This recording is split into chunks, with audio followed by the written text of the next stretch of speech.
In this episode of the Business of E-commerce, I talk with Kylar Gardner about selling info products on Amazon. This is the Business of E-commerce, episode 108.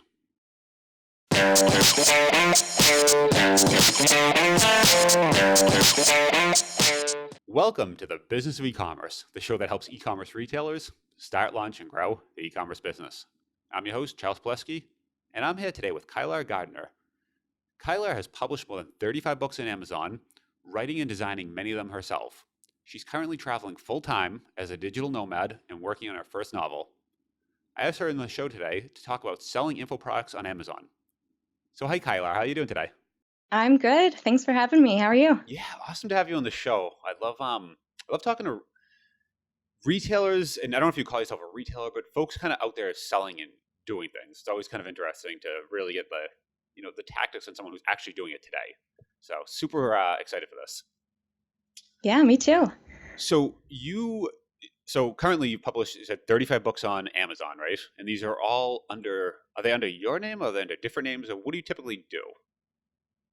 They're all under fake names Okay. and quite a few different fake names as well because I batch them by the niche or the genre they're in. Okay. So they're mostly nonfiction. They're pretty short, around 7,000 to 15,000 words. And they come in all different formats. I sell ebooks, paperbacks, hardcovers, and audiobooks. Okay. And so I need to unpack this a little. And the whole digital nomad thing, there's a lot here, and this is super interesting. So first, nonfiction. Why are you publishing nonfiction under, and what's the term in it? Is there a different term when you say someone else's name, like a made up, like pseudonym? A pseudonym? Yes. Yeah, or a pen name. Yeah. Yes, a pen name. Why would you publish nonfiction under a pen name? When I started it, I was just doing it for the money. I just wanted to see if I could make a buck on Amazon, and I wasn't saying like this is, a topic that I want to be known for as a writer myself. I just want to see if I can put it out there and it gets a good response. So that's been my tactic. So you didn't want to, so it sounds like if it didn't do, so you have a background in journalism, right? It's kind of, Okay. So it sounds like if it didn't do well, it was a complete flop. You wanted to just say, wasn't me. Right. Okay. Yeah. So, yeah. But then if it's successful, I also can't really take credit for it. So it's kind of a double-edged sword there. Got it. Okay. So how long ago was that you did the first one? About 3 years ago now. Okay. So you did 35 in 3 years. 35, yeah. And it's about 50 if I include all the translations as well. I've outsourced translations into like French, Spanish, Italian for quite a few of them as well. Wow. Okay. So that is amazing. And what kind of topics are we talking about here? So it's mostly kind of short, like how-to guides. Self-help does really well, like, how to have more charisma or make friends or meet people. Or like I have some in the pet care niche for different animals and pets. But it's kind of like FBA in that people are a bit secretive about their niches because niche research is the first step, but also the most important part. Because if you find a niche that is hungry for content, most of the work is done for you there. Whereas if you're really trying to push something that people don't want or it's oversaturated, it's just going to be such a climb to get that to make money. Yes. Okay. So self-help and things like that, those are the ones that kind of, you can see people buying that, right? So you're not selling to, left-handed potato farmers. You're selling to a very broad, already existing audience, right? Yeah, definitely. Got it. Okay. And what were you doing before? So to even back up, what were you doing before this? How you even thought to start just publishing books on Amazon? Like, how did you get into this?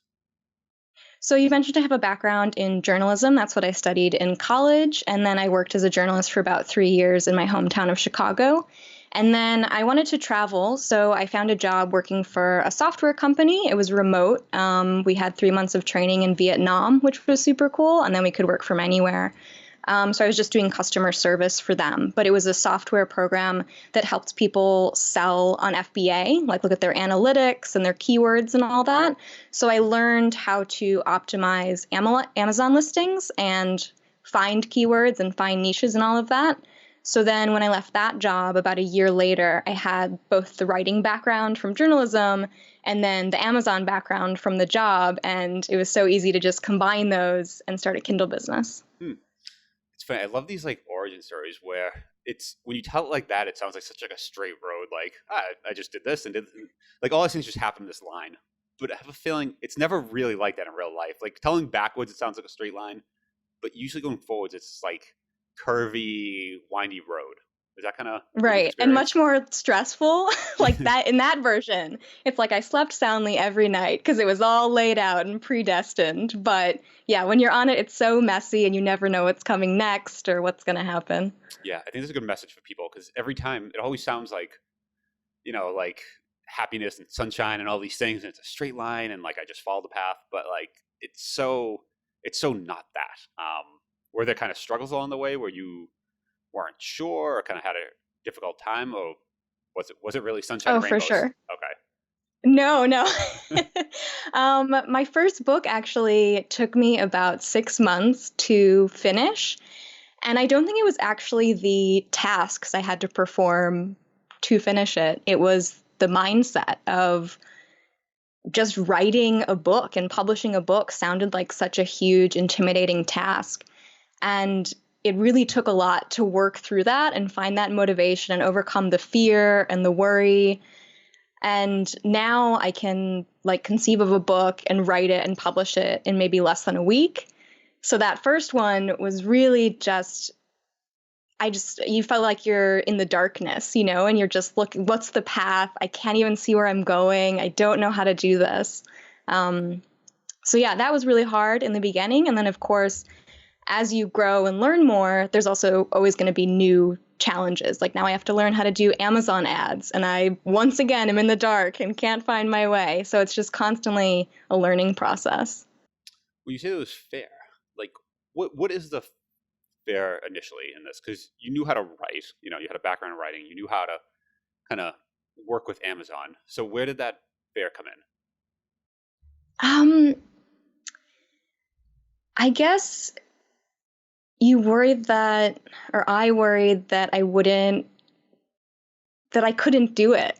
Um, and I did start it when I was still working full time. So it was a side hustle. But I remember when I left that job and I started doing it full time, I had like a nice little chunk of savings. I was living in Thailand very cheaply, and I didn't have a lot of responsibilities besides myself. So I had all day long to work on this business. And I felt like, I have everything stacked in my favor. And if I can't make this work now, could I ever? So I put a lot of pressure on myself in that way of just feeling like I had that one really, really great opportunity and I wanted to take full advantage of it. Hmm, interesting. It's funny. Some people I feel like want that pressure. That's like the only way they can do it is with that pressure, and they want to, burn the ships and know that this is like the one thing. But other people like don't want that pressure. It makes you feel anxious, and you have a difficult time doing it. It's almost like you have to know yourself when it comes into this, and it's very hard at the beginning because if you've never done this, it's hard to know how you're going to react to. Do you want pressure? Do you want no? Like, what? It's very hard at the beginning to know Yeah, that. definitely. And then having no pressure as well, once you become too comfortable, then it's hard to find that motivation. So there's definitely a happy medium somewhere where you're not too anxious, but you're also not too comfortable. Yeah, it sounds like it. So, is right now do you feel a lot less pressure, or do you just kind of know?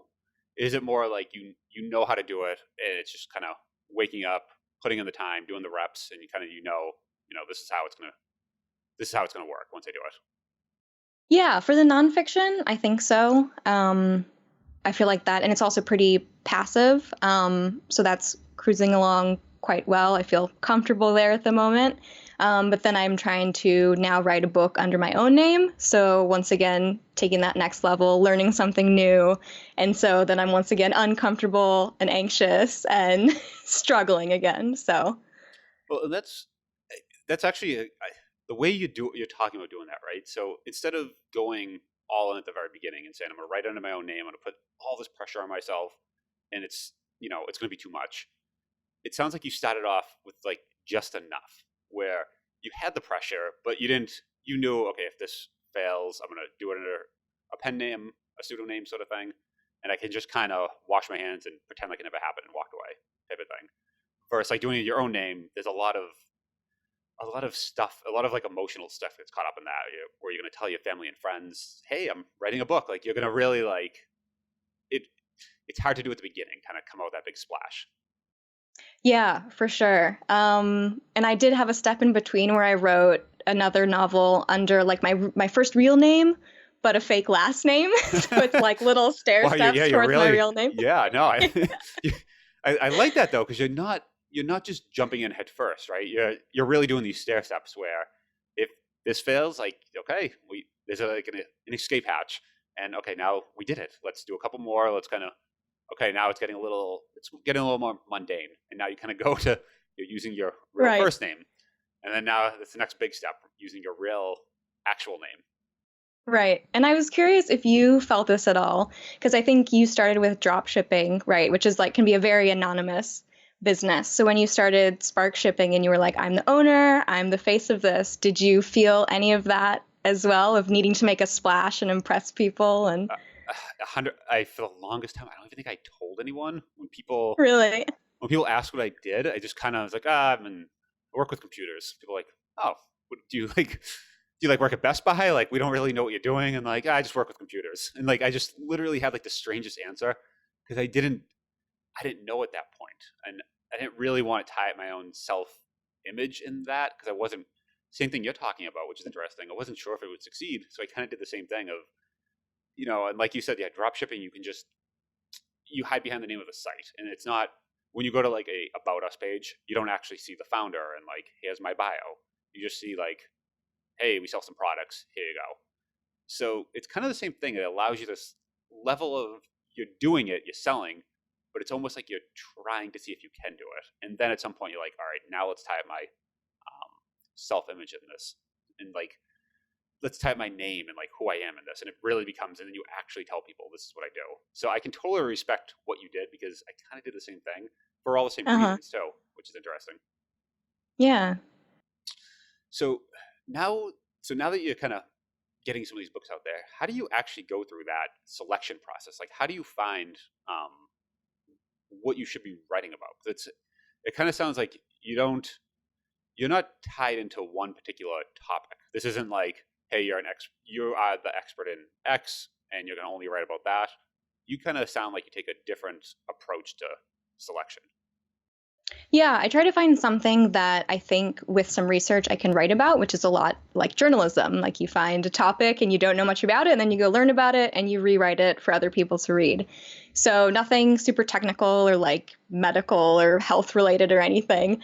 But to find a niche, I would search a keyword or a niche idea on Amazon and look at the first page of results. Because if you're not on the first page, you don't exist basically on Amazon. And you see how those books are performing and also what quality they have. Do they have covers that could be better? Do they have some negative reviews where people are saying, I wish this book really had this topic or this aspect of the topic in it, and you could write a book with that in it and get better reviews? So you just kind of see where there's a gap in the market that you could fill. Okay, so you're really just starting just coming up with almost random ideas at that point, and just typing them to Amazon and just seeing where down the rabbit hole you go. Yeah, and you can, use keyword tools and stuff like that. But I always found it more fun to just go down that rabbit hole of searching things on the internet, like going to an Amazon page for the best sellers in, I don't know, like women's hobbies under an hour to read books. And there's the top 100 books in that category on Amazon, and seeing what are all the different things that are under there that people are reading about. I like the idea too of going through the other books' feedback about what they don't do, and kind of find like a Yeah. hole. Yeah. Like, how could you improve that product for the customer? Yeah. Okay. So how do you sit down ahead of time and just start to generate these ideas on just random topics? Or are you really just sitting down and like go to Amazon.com and then just starting down the rabbit hole? But do you go I into it guess some in the like be plan? I think in the beginning I just sat down and said, okay, what am I going to think of? And then once I started doing it, I would be more aware in my daily life of noticing a sign or something that someone would talk about, or just hearing different things. And then I would be like, oh, mental note, go research that on Amazon later. That could be a really interesting niche. So I guess it's just getting ideas from everywhere. Okay. So then once you get the idea, so you get the idea and then you start saying, okay, it looks like I can do this. Look at the competition and you realize like there's just in this category you kind of feel somewhat confident you can rank within that first page at that point. And that's where you know let's kind of go in on this. Yeah, and then you would look at all the different keywords you would want to be targeting because that's how I sell my nonfiction. I do use ads, but it's mostly ranking for the keyword that when someone searches it, you want to come up at the top of the page so your book is the first one they click on. So for whatever topic, there you can find maybe 7 to 10 keywords that you really want to target for that book, and then you would kind of write it based off of that. Okay. How would you, and I'm an engineer, so I like numbers. Where would you kind of percentage of the pie? Where would you say you spend researching ahead of time versus writing versus promoting? Like, how do you slice that pie for a particular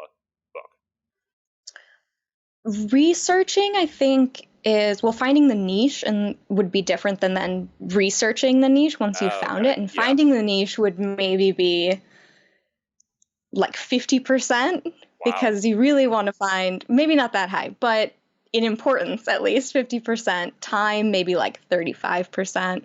Then maybe another 35% researching.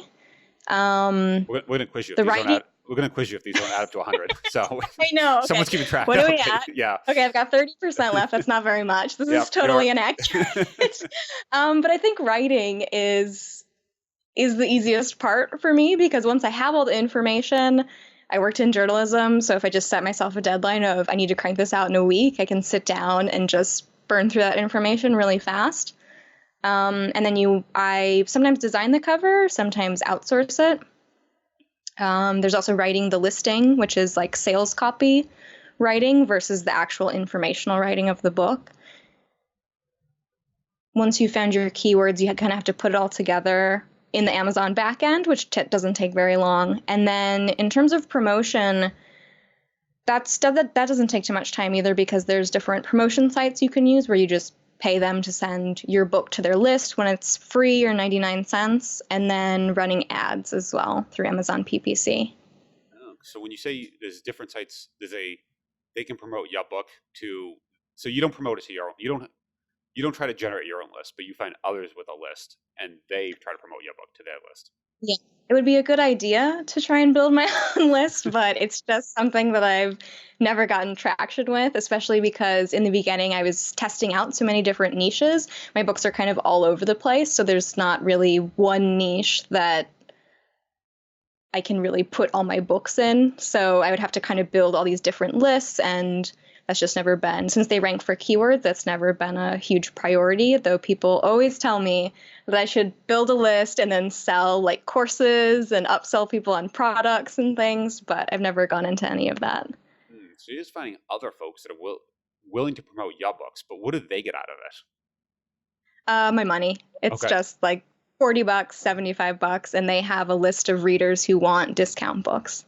Okay. On a particular topic. So you say if I'm doing self-help for women looking for hobbies or whatever the niches, you're able to find people that have women looking for hobbies and want to buy a book about it, and they just promote it to their list. They're actually not that detailed. It's usually because these sites also do fiction, which is much, much bigger than nonfiction. So they'll break down the fiction into romance, mystery, historical fiction, all these different types of fiction books, but then there's just one category for nonfiction. So it can be a bit of a mixed bag if you're finding the right readers through that. Oh, so nonfiction is a larger audience. I know very little about this. I'm getting an education here as well. So Uh-huh. nonfiction is a lot larger of an audience. Well, Fiction actually, rather. I don't know whether to say like how big the audiences are. But in terms of money, like romance is where the $1 million businesses are at. People make so much money in writing romance because in nonfiction, you have a customer who needs to solve a problem, and maybe they'll buy your book and 2 other books and they read them and they solve their problem. Whereas fiction readers, like they're just insatiable. They'll read as much as an author writes if they like the author. So you can keep that customer coming back to infinity. So yeah, romance. Okay, never thought. I'm mainly a nonfiction reader. I read a lot, but books to me are like tools. Like I'm going to like Home Depot and buying like a bunch of tools to do something. So like you said, I want to know how to do Amazon PPC. So I'd literally go there and just get the top three books, burn through them as quick as I can, and then those are my tools, and I go on. But so that's interesting that nonfiction is a whole different. Sorry, fiction is a very different beast. Have you never? Yeah, oh, for sure. But you've never thought of going into the fiction, or is that just so different of a process? I did try to go into fiction last year, and that was also the same time I tried to hire writers to help me write the fiction because I don't have a background in that. So they could write it much better and much faster than I could. But I just never was able to crack the marketing of it because it's so much different than nonfiction because you're not ranking for like the keyword mystery, which would be absurd. It's you're building a list and doing all these different types of promotion. So I was just never able to make that work with the outsourcing. It's always interesting when each business they sound so similar. Just like I'm an author and I publish books, but just the marketing, the process of it is so wildly different because the audience is so different that the whole it's almost like a totally different business. But they sound from the outsider, they sound very similar, but they're really not. It sounds like. Yeah, no, they're totally different, but it just sounds like books. I just write books. What's the difference? So you started trying to hire authors to help with this, and that didn't go well.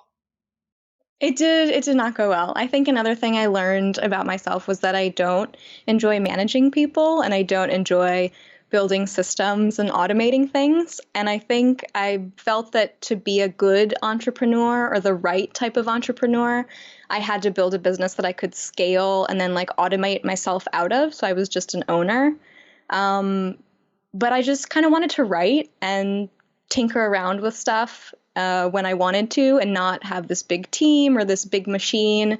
So I eventually shut it down and decided to just keep being a solopreneur and doing it all by myself. And I find that I'm just much happier with that. That's interesting because I feel like when you go into this, and there's not this like rule book of telling you what to do, but somehow in your head you make up these fictional rules that you must follow, just from like you put them together. And I've done the same thing.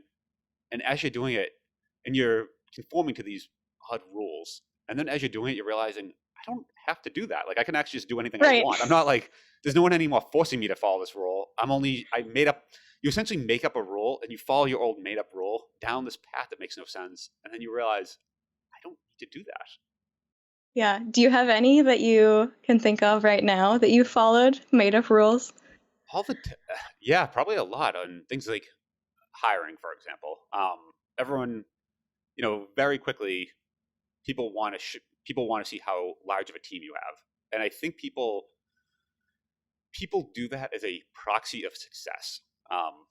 Where people don't want to come and if you meet someone at a party and they say, "Hey, what are you doing?" And you're like, you know, I'm an author, or I'm a writer, or I'm a business owner." People, what they actually are thinking in their head is they're trying to gauge how large you are, how successful you are, right? But they can't ask Yeah. that question outright. So they ask these weird proxies like, "Well, how many people are on your team?" So you start thinking to yourself, "Well, I have to build a large team to impress these random people that are using this for an odd proxy of success." But it turns out it's not actually a good proxy, right? Because you could have Yeah. I'd much rather have a very large business with a small number of people working for me than a large business that's like barely breaking even each month. So you start to make up these things and realize like it's not about headcount, it's about profit and being happy and being sustainable. And you start really digging into like what makes you happy. And it sounds like you kind of did that as well. Yeah. Yeah. It was definitely a process that I had to go through to realize that. And I think I am very much a people person as well, and doing the solo thing can become quite lonely, especially when you're traveling as well. So I was like so excited to have people to talk to as well and be coworkers again. I mean, I guess I was the boss, but I found that very fun. So then it was a bit heartbreaking for me to have to let them all go. But I do think that, yeah, just management is not for me. Because you have traveling, so you travel full time right now. This is you not do you have a home base somewhere in the U.S. or are you just No, I'm homeless. you're homeless? Wow. Yeah. All right, so you're homeless and you just travel like 100% throughout the year. Yeah, yeah. I was in Italy before this for the summer, and now I'm in Thailand for a couple months, and then I'll be in Australia for that summer. So I kind of follow summer around the world because I grew up in Chicago and I've seen enough winters. I'm done. Yep. I'm in Boston right now, and it's gray and rainy out, so I can see out the Ugh. window. Yeah, so we have fake light here, so it looks like it's always sunny here, but it's really not. It's very gray. So, what made you decide this is what you just decided you were working and were you in Chicago when you were working full time, Hmm. and you just kind of Yeah. said, I just want to leave this behind and do my thing. Yeah, well, in America, we don't get a lot of vacation. And like to even make it to Asia and back, you'd have to use your full 2 weeks of the year just to make that trip because it's so far away. So I knew I wanted to travel more, and that was it. And I had heard of these digital nomads, but from what I had read online, I thought it was either travel bloggers or computer programmers who worked remotely. So I was just kind of looking into that and I was Googling like how to make money online. But it was the Digital Nomad subreddit where I found that job that I got, where I was just in customer service. And that was a company run by digital nomads. So I got to just jump into the community and meet tons of people while not having to worry about making my own income, which was great. So I really recommend that for people is like get an apprenticeship or like a low level job with a remote company and get in that way versus putting all the pressure on yourself to, I'm going to start traveling and become an entrepreneur and do all these things at once. And it can really just be a lot at once. Hmm. I'm seeing a theme here of this like stair stepping, right? It sounds like Yeah. was this something you plan, or is this just is this something you've always done? This approach? Well, I feel like you've just enlightened me that this is my approach, so I'm not sure. Have Well, I because you have I hear always done this? I don't know, because you hear so many people that it sounds like entrepreneurship, just in the broad term, it's like like this like superhero, and you just kind of like jump right in and do everything, and you figure it all out. But like, I think a lot of people follow the same path of you're just kind of you're doing just enough, where you're never saying let's flip over the table, start everything brand new. You're saying, you know what, I have a job, but let's try to just do a digital nomad job. Okay, that worked. Now let's try to see how like each thing is just kind of a step into the next thing. I like that. I like that way of doing things. Yeah, it's much more manageable that way in both like a practical way and then also a mindset way of just pushing yourself enough out of your comfort zone without tearing your whole life apart. Well, and you get to find out if you like it, right? Because traveling, Yeah. living in Asia sounds great, right? Because it's rainy and gray here, but maybe some people might not actually like that. So you got to actually try it before 100% bought into it. It sounds like. Yeah, and at first I just wanted to travel. Like being an entrepreneur was not I just wanted to do that to fund the traveling. So once I had a job that was paying me, I was like, why would I ever want to start my own business? I can see all my new friends who have an FBA business and they look stressed and they're working all the time. And I just have to go in for 9 to 5 and I get a paycheck. But then the company was sold and it was like a really hectic transition. And I realized then, okay, well, I can't actually depend on a job to always be sunshine and rainbows. And that sort of then my mindset changed of maybe I do want to work for myself and maybe that is the better option with more freedom. Okay, so you almost kind of like accidental entrepreneur. You almost like forced into it in a way. It sounds like. That's really good. That's a good like brand. Yeah, The the accidental accidental entrepreneur entrepreneur. could be the next book. There's a title. Yeah. Yeah. Yeah, no, I hadn't planned on it. But so you did it to almost create your. You basically started seeing how you want to live and how you want to kind of just be each day, and realized for you to do that, you need to create your own thing to have that life. Yeah, which is a very like having that come from within instead of seeing just, I want to speak on stage at conferences or something and doesn't that look so cool? It was very much like an emotional and a very like motivating thing for me that I wanted deep down inside. Yeah, that's. I feel like that must be a very different motivator. 'Cause I talk to a lot of folks, and when you start asking them like why they did it, they don't really have this, you know, they don't have like a to make money, or they didn't want a full-time job, that sort of thing. But you more had like a picture of your life and just needed to get to that. And this was like Hmm. just your vehicle there, it sounds like. Yeah. Yeah. And yeah, I really love working for myself. It, like we said before, it hasn't been sunshine and rainbows. I really had to learn, like when you're getting a paycheck, you can be a bit lazy, I think, because no matter your output, you're getting that paycheck. Whereas as soon as I was working for myself, I realized I have so many bad habits. This is not good for my productivity. I don't have a boss. How do I actually get things done when I'm only accountable to myself? So it was really a struggle and a learning process, but I felt like I went through so much personal growth with that as well that it was really great. Yeah. So, but now that you're doing it, now that you've doing the digital nomad, you have the books, you kind of have it all. I mean, it sounds from the outside like you have it all figured out. What's next? Like, it's kind of like you've achieved this life. Is it just to keep doing this, or is there something else that now you reach that peak, and now you're trying to reach the next peak on the mountain? Yeah, so I think this is a story that I see a lot of people go through where in the beginning it's I just want freedom and I just need the money. And, maybe they're drop shipping some product they would not use themselves. They don't really care about it, don't have a passion about it. It's just the freedom that they're really passionate about. And that makes you want to jump out of bed in the morning and work on your business. But then once you get comfortable and you achieve that, you're like, this whatever this product is, I don't really want to jump out of bed and keep working on it. I've just kind of built myself this new job. And then people start asking, what kind of value do I actually want to add to the world? And what am I really passionate about? And I think for me, I've always wanted to be a novelist.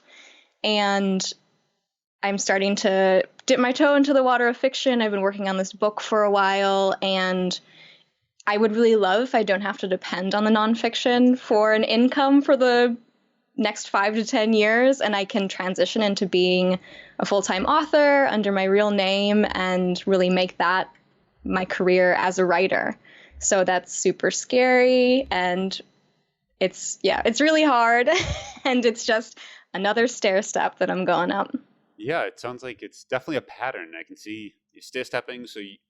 And the nice part about that is if it doesn't work the first time, you're not like betting the farm. So you always have another shot, another shot up at bat, right? Like, and you can try it again, and you can say, let's course. Maybe hiring a bunch of authors didn't work, but you didn't bet the farm on that, so you can course correct. So you always have that you can keep trying at this point. Yeah, which is even very inherent to info products on Amazon versus like FBA or physical products, because if my book isn't working, I can just unpublish it, write a new title, get a new cover, write a new description, publish it again, maybe it'll start selling. And I don't have like all this inventory I bought of the wrong product that I can't make sell. I can just pivot and change things and really adapt on the fly. And because it's just you too, it's very Yeah. agile. You can almost just come in the morning and realize, you know what, that's not the right direction. Let's just 180 over here, and that's totally fine. Yeah. Very cool.